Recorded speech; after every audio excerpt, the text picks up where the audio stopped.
Good morning guys! So papasok na naman tayo sa trabaho. So ito nag-prepare na ako ng baon ko. Ang ulam ko ay paksiw yung kagabi. Tapos ito yung KitKat kay Jasmine to eh. Sa katrabaho ko to. Kinuha ko kasi yung sa kanya kasi OT siya kahapon. So ito bigay to sa company namin na pinagtrabahoan. Trick or treat kay Halloween man. Tapos nakoy baon nga slice bread kay OT ko niya. Wala na palaman kay di makusay mahilig sa palaman. So ang ako ang inani naubos na. So kay Princess na lang nahabilin kay Princess. Pero ang ako man nagkaon ang Princess gihuli niya. Tapos i-prepare na tayo guys ang aking tumbler at tapos meron ako ditong biscuit at birch tree kasi nga OT nga ako mamaya guys. So ito yung ko lagayan ng baonan. So ilagay natin dito yung baonan.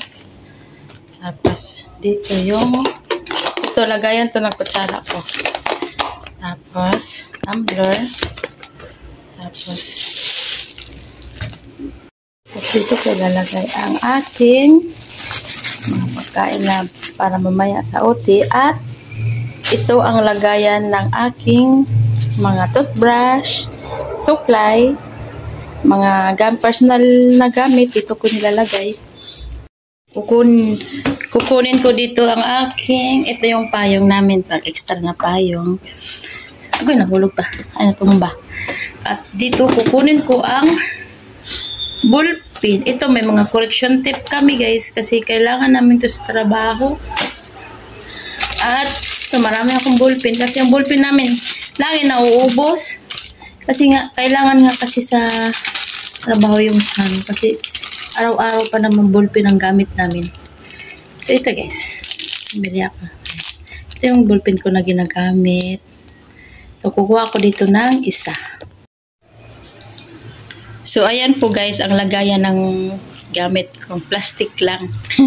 Kasi bawal kami gumamit ng So ayan guys, ito mayroon akong highlighter, tapos correction tape, tapos ayan may ballpen ako na red, tapos meron akong blue na ballpen, tapos ayan dalawa yung ballpen na black, tapos ito pang lang to, pang options lang to na ballpen kapag may kasamahan kami na walang ballpen, pinapahiram ko.